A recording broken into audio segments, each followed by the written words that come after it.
नमस्कार, शंखनाद न्यूज चॅनलच्या मराठी बातमीपत्रात आपलं स्वागत आहे। बघूयात आजच्या महत्त्वाच्या घडामोडी। एकीकडे हिवाळी अधिवेशन असल्या कारणाने शहराच्या सिव्हिल लाईन भागात सुरक्षा व्यवस्था कडक करण्यात आली आहे, तर दुसरीकडे रहिवासी भागात गुन्हेगारीच्या घटनांमध्ये वाढ होत आहेत। अजनी पोलीस ठाण्याअंतर्गत असलेल्या रामटेकनगर टोळी येथे शुक्रवारी सायंकाळी दुहेरी हत्याकांडाची घटना घडली। या घटनेत जुन्या वैमनस्यातून 5 आरोपींनी मिळून पिता-पुत्राची हत्या केली। या घटनेने पोलीस विभागातही प्रचंड खळबळ उडाली आहे।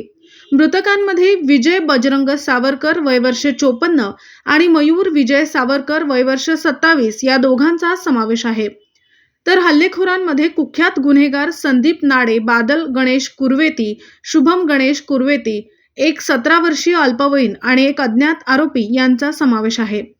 मिळालेल्या माहितीनुसार मयूरवर खुनासह गंभीर गुन्हे दाखल असल्याची माहिती आहे, तर वडील विजय यांच्यावर देखील जुने गुन्हे दाखल आहेत। मात्र गेल्या अनेक वर्षांपासून ते गुन्ह्यापासून दूर होते। दोघेही बेलतरोडी रोडवर सावरकर फर्निचर नावाचे दुकान चालवत होते। सुमारे 3 महिन्यांपूर्वी शुभम आणि मयूरमध्ये काही कारणावरून वाद झाला होता। गुरुवारी सायंकाळी 4 वाजता शुभम हा त्याच्या घराजवळ सुजाता बुद्ध विहार जवळ बसून मोबाईलवर गेम खेळत होता। त्यानंतर मयूर तेथे पोहोचला आणि शुभमच्या डोक्यावर लोखंडी रॉडने वार केले। जीव वाचवून शुभम तेथून पळून गेला। जखमी अवस्थेत त्याने अजनी पोलीस ठाणे गाठून तक्रार दाखल केली। पोलिसांनी गुन्हा दाखल केला, मात्र ठोस कारवाई झाली नाही।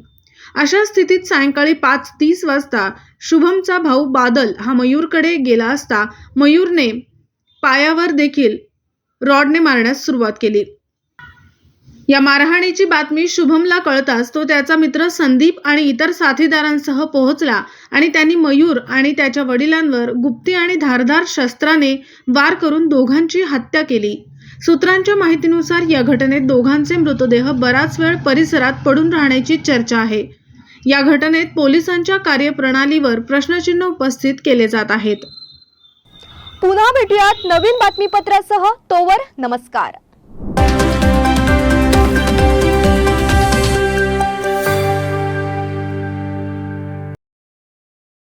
क्या आप इंटीरियर के बारे में सोच रहे हैं पर डिज़ाइन फाइनल नहीं कर पा रहे? होम इंटीरियर या ऑफिस इंटीरियर, किसी भी डिज़ाइन आइडिया को रियलिटी में कैसे बदले, आज हम ये जानेंगे इंडस्ट्री एक्सपर्ट्स से। हमारी कंपनी जो है डिज़ाइन ब्यूरो, उसमें interior designing, renovation, architectural design, landscaping end renovation, furnitures, ये सारे जॉब्स हमारे यहाँ होते हैं। और पिछले 20 साल से हम लोग इस फील्ड में हैं। और इसमें 2 से 3 कैटेगरी आप इसको डिवाइड कर सकते हैं, जिसमें कि हम रेसिडेंशियल बोलते हैं, कमर्शियल बोलते हैं और रिनोवेशंस बोल सकते हैं। बेसिकली क्लाइंट्स की नीड्स को अंडरस्टैंड करना, सो नीड बेस्ड एनालिसिस हमारे यहाँ होता है। सो क्लाइंट्स के लिए हम लोग परफेक्ट इसलिए हो जाते हैं, या हम उनके लिए दोबारा, या किसी क्लाइंट्स के लिए हम चौथी बार काम कर रहे हैं because of their confidence with us, कि वो हमारे ऊपर रिलाई करते हैं। हम लोग अमित को पहले से ही जानते थे, तो उनको हमने बुला के उनको जो स्ट्रक्चरल यहाँ पे ब्रिक्स वर्क चल रहा था तभी से उनको कांटेक्ट किया, उन्हीं को जगह दिखाई, उनको स्पेस डिजाइन करने के हिसाब से कांटेक्ट किया। उन्होंने डिजाइन बना के दिया काफी अच्छा। जो भी उसमें जो भी चेंजेस थे उनको वर्कआउट किया हमने। जब जो मटेरियल लेना था वो साथ में हमारे आए, सिलेक्शन के लिए आए। वो जो भी सारा सिलेक्शन उन्होंने काफी अच्छे से करवाया। जो भी उसके बाद में जो एक्सपेक्ट था उससे ज्यादा बेटर ऑफिस उन्होंने बनवाया। बजट अगर आपका लिमिटेड है तो लिमिटेड बजट में भी आप एक अच्छा इंटीरियर कर सकते हैं, ये हमारा विश्वास है।